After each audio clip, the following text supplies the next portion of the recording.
La prochaine situation possible où il faut trouver la règle est lorsqu'on nous donne l'axe de symétrie plus 2 points. Donc, les étapes qu'il faut faire, en premier, l'axe de symétrie, en fait, lui, il nous donne le H. Ensuite, avec le H, il va nous rester le K et le A à trouver. Fait qu'on va avoir un système de deux équations à deux inconnus. Ça, c'est A. À deux inconnus. Donc, avec nos 2 points, on fait un système de deux équations à deux inconnus pour trouver le A et le K. Vous pouvez le résoudre par le système de votre choix, que ce soit le système de comparaison, le système de substitution ou de addition-réduction. Et ensuite, il reste juste à mettre la valeur qu'on a trouvée dans une de nos équations et on trouve la dernière qui restait. Donc, concrètement, comment on fait ça? Je vais faire un petit exemple. Donc, dans cet exemple, on nous demande effectivement de trouver la fonction valeur absolue qui passe par ces deux points-là, puis on sait que son axe de symétrie, c'est x égale à 5.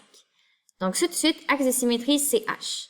Donc, on sait que notre h est égal à 5. Donc, on a maintenant, aussi dans ce type-là, il faut trouver une équation de type y est égal à a x moins h plus k.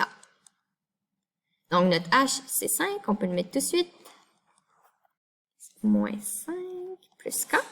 Donc là, il nous manque a et k, mais on a 2 points. Donc, ça, c'est cool. Donc, dans lui, on va mettre le point 3, 1. Donc, ça va être 1 est égal à a 3 moins 5 plus k. Puis, dans l'autre, on va mettre 14 moins 7. Donc, moins 7 est égal à a 14 moins 5 plus k. Donc là, on va résoudre. Ici, moi, je dis que souvent, qu'est-ce que je préfère? Je préfère isoler k. Puis après ça, faire méthode de comparaison. Donc, si j'isole k, ici, ça va faire 1 moins a. Puis là, 3 moins 5, c'est quoi? C'est moins 2. Donc, valeur absolue de moins 2. Puis de l'autre côté, 14 moins 5, ça fait 9. Donc, j'ai oublié, il fallait que je commence par le k. K va être égal à moins 7 moins a fois valeur absolue de 9. Donc là, le valeur absolue, je peux le mettre dedans, je peux le calculer. Valeur absolue de 2 pour l'autre de gauche. Valeur absolue de moins 2, ça donne 2. Donc, ça va faire 1 moins 2a. Et pour celle-ci, ça va faire moins 7 moins 9a. Ensuite, je mets les k égales.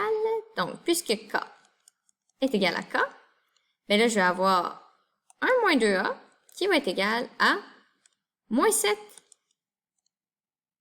moins 9a. Je mets les a ensemble, donc je vais faire plus 9 de chaque bord. Plus 9a, donc plus 9a plus 9a, ça va me donner 7a de ce bord-là. Et ici, je vais faire moins 1 de chaque bord, moins 1, moins 1. Donc, ça va me donner moins 7, moins 1, moins 8. Donc, a va être égal à moins 8 sur 7. Donc là, ensuite, pour trouver k, il me manque juste à trouver k, je vais pouvoir le mettre dans mon équation ici, par exemple. Donc, je vais faire k est égal à 1 moins 2 fois a étant moins 8 sur 7. Ça va donner 1 moins, dans le fond, moins 2 fois moins 8, ça va faire plus 16, donc plus 16 septièmes. Là, je veux le mettre sur le même dénominateur, fait que 1, c'est quoi sur 7? Si je veux le mettre sur 7, ça va être 7 sur 7, plus 16 sur 7, 7 plus 16, ça donne 23, donc 23 septièmes.